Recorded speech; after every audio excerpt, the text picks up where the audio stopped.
নমস্কার বন্ধুরা, অর্পিতাস গার্ডেনে তোমাদের সবাইকে স্বাগত। আজ একটা গুরুত্বপূর্ণ বিষয় নিয়ে তোমাদের সাথে এই ভিডিওতে আলোচনা করব। থাম্বনেল দেখে তোমরা নিশ্চয়ই বুঝে গেছো আজ আমি কোন গাছ নিয়ে কথা বলবো। হ্যাঁ বন্ধুরা, আজ আমি অ্যাডেনিয়াম গাছ নিয়েই কথা বলবো। দেখো, ফেব্রুয়ারি মাস পড়ে গেছে।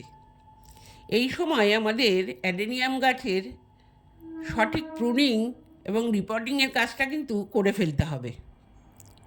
সম্পূর্ণ শীতকাল জুড়ে এই অ্যাডেনিয়াম গাছ ডরমেন্সিতে থাকে।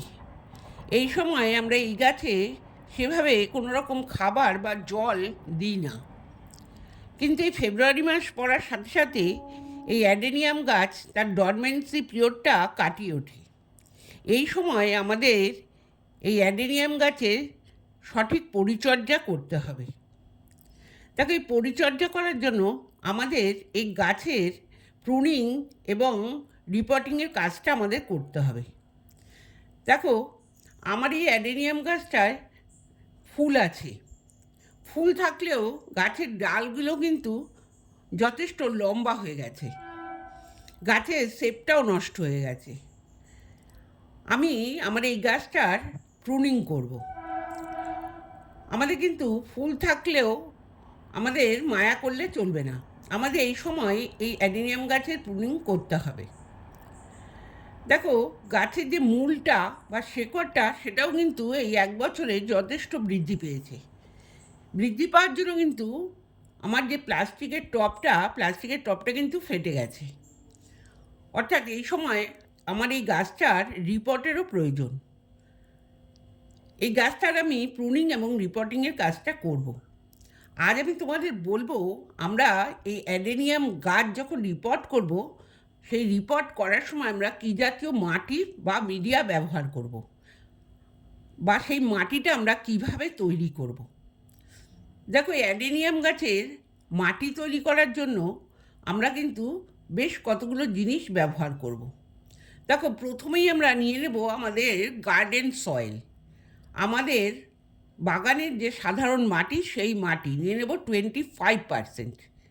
দেখো, এখানে আমি 25% মাটির সাথে 25% বালি নিয়ে নিচ্ছি। তোমাদের যদি বেলে মাটি না হয় তাহলে কিন্তু তোমাদের এর সাথে আরও কিছুটা বালি মিশিয়ে নিতে হবে। আমি এখানে যেহেতু আমার বেলে মাটি ছিল সেই জন্য আমি এখানে 25% বা মাটির সাথে 25% বালি নিয়ে নিলাম। এর সাথে নিয়ে নেব আমরা বালি চালার পর যে নুড়ি বা পাথরটা পাওয়া যায় সেটা নিয়ে নেব 10%। দেখো, আমি এখানে নিয়ে নিয়েছি। এই ক্ষেত্রে তোমরা কিন্তু ইটের টুকরোও ব্যবহার করতে পারো। এরপর নিয়ে নেব 20% এক বছরের পুরনো গোবর সার বা ভার্মি কম্পোস্ট। আমি এখানে গোবর সার ব্যবহার করছি। নিয়ে নেব 20% গোবর সার। দেখো, এখানে আমি নিয়ে নিচ্ছি 20% গোবর সার। এরপরে যে উপকরণটা আমরা নেব সেটা হলো কাঠকয়লা। দেখো, এই গোবর সার যেমন গাছের নাইট্রোজেন, ফসফরাস এবং পটাশিয়ামের চাহিদা পূরণ করবে, এই কাঠকয়লা কিন্তু গাছের যে টবের জল ধারণ ক্ষমতাটা বাড়িয়ে দেবে, গাছটাকে খুব দ্রুত বৃদ্ধি করবে। এছাড়া মাটিতে যে জীবাণু থাকে সেই জীবাণু মুক্ত করবে। এরপরে আমরা নিয়ে নেব এক মুঠো বোন ডাস্ট। দেখো, এখানে আমি নিয়ে নিচ্ছি এক মুঠো বোন ডাস্ট। এই এক মুঠো বোন ডাস্ট নিয়ে নেওয়ার পর আমরা নেব এক মুঠো শিংকুচি। এই শিংকুচি গাছের ক্যালসিয়ামের চাহিদা পূরণ করে। দেখো, এখানে আমি নিয়ে নিচ্ছি এক মুঠো শিংকুচি। এইভাবে শিংকুচি দিয়ে দেওয়ার পর আমরা নেব এক মুঠো নিমখোল। তোমরা সবাই জানো নিমখোল আমরা মাটিতে দিই মাটির যে ব্যাকটেরিয়া বা ছত্রাকনাশক হিসেবে। দেখো, জীবাণুমুক্ত করার জন্য আমরা এই নিমখোল যে কোনো গাছেই ব্যবহার করি। এই ক্ষেত্রেও আমরা এক মুঠো নিমখোল নিয়ে নেব। এরপর সব শেষে আমরা দেব ফাঙ্গিসাইড।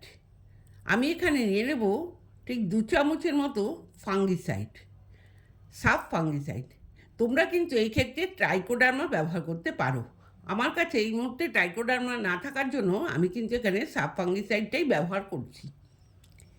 এবার এই সমস্ত উপকরণগুলোকে আমরা খুব ভালো করে মিশিয়ে নেব। দেখো আমি এইভাবে সমস্ত উপকরণগুলোকে মিশিয়ে নিচ্ছি। এইভাবে যদি আমরা অ্যাডেনিয়াম গাছ রিপোর্ট করার জন্য মাটি তৈরি করি, তাহলে কিন্তু অ্যাডেনিয়াম গাছে কোনো সময় জল দাঁড়াবে না। অতি বর্ষায় যখন খুব বেশি বৃষ্টি হয়, তখনও কিন্তু এই অ্যাডেনিয়াম গাছে আমরা যদি এইভাবে মাটি তৈরি করে রিপোর্ট করতে পারি, তাহলে কিন্তু কখনোই জল দাঁড়াবে না। আর এই যে আমরা মাটিটা তৈরি করলাম, এর থেকে কিন্তু গাছ তার প্রয়োজনীয় খাবারটা সংগ্রহ করতে পারবে। এইভাবে দেখো আমি সম্পূর্ণ মাটিটাকে খুব ভালো করে মিশিয়ে নিচ্ছি। দেখো আমরা যখন গাছটা রিপোর্ট করব, আমরা কিন্তু তার বেশ কিছুদিন আগে থেকেই এই মাটিটা তৈরি করে রাখব। দেখো আমি এই ফেব্রুয়ারি মাসে এই অ্যাডেনিয়াম গাছ রিপোর্ট করব বলে আমি কিন্তু আগে থেকেই একটা মাটি তৈরি করে রেখেছিলাম। দেখো আমি এখানে এইভাবে মাটিটা তৈরি করে বেশ কিছুদিন আগে রেখে দিয়েছিলাম। দেখো এই মাটিটা থেকেই মাটিটা দিয়েই কিন্তু আমি আমার এই অ্যাডেনিয়াম গাছগুলো বসাবো। দেখো এখানে এইভাবে মাটিটা তৈরি করে রেখেছিলাম। তোমরা যদি যখন অ্যাডেনিয়াম গাছ বসাবে তার 10 থেকে 15 দিন আগে বা তার থেকেও বেশি হয়, বেশি দিন আগে থেকে যদি মাটিটা তৈরি করে রাখতে পারো, তাহলে কিন্তু আরও বেশি ভালো হবে গাছের ক্ষেত্রে। দেখো এখন যে মাটিটা আমরা তৈরি করলাম, সেই মাটিটা এইভাবে মিশিয়ে নেওয়ার পর আমরা খুব অল্প এইভাবে জল ছিটে দিয়ে দেবো। জল ছিটে দিয়ে এইভাবে একটুখানি ওপর নিচ করে আমরা ঢাকা দিয়ে রেখে দেব। এর কিছুদিন পরে আমরা এই মাটিটা কিন্তু গাছটা রিপোর্ট করতে পারবো। তোমরা যদি মনে করো এক্ষুনি মাটি তৈরি করে গাছ রিপোর্ট করতে পারো, কিন্তু মাটিটা আগে থেকে তৈরি করে রাখলে কিন্তু বেশি ভালো হবে। দেখো এইভাবে যদি মাটি তৈরি করে তোমরা অ্যাডেনিয়াম গাছে রিপোর্ট করো, তাহলে কিন্তু পরবর্তী সময়ে গাছটা খুব সুন্দরভাবে বৃদ্ধি পাবে এবং গাছ থেকে প্রচুর ফুল তোমরা পাবে। দেখো ফেব্রুয়ারি মাসে রিপোর্ট করতে হবে মানে যে তোমাকে ফেব্রুয়ারিতেই করতে হবে এমন কোনো কথা নেই, তুমি মার্চ মাসেও কিন্তু রিপোর্ট করতে পারো, কিন্তু ফেব্রুয়ারি মাসে করলে কি তুমি ফুলটা একটু আগে আগে পেয়ে যাবে। এই জন্য আমরা ফেব্রুয়ারি মাসে রিপোর্ট করে থাকি। তোমরা কিন্তু চাইলে পরেও রিপোর্ট করতে পারো। এইভাবে মাটি তৈরি করো, মাটি তৈরি করে নিয়ে তোমাদের গাছটাকে সুন্দরভাবে রিপোর্ট করে দাও, তাহলে কিন্তু পরবর্তী সময়ে খুব বেশি ফুল পাবে এই গাছ থেকে। আজকের ভিডিওটা এই পর্যন্তই। আমার ভিডিওটা যদি তোমাদের ভালো লেগে থাকে, তাহলে অবশ্যই একটা লাইক, কমেন্ট এবং শেয়ার করে দিও। আর আমার চ্যানেলে তুমি যদি নতুন হয়ে থাকো, তাহলে আমার চ্যানেলটা সাবস্ক্রাইব করে পাশে থেকো। তোমরা সবাই ভালো থেকো, সুস্থ থেকো।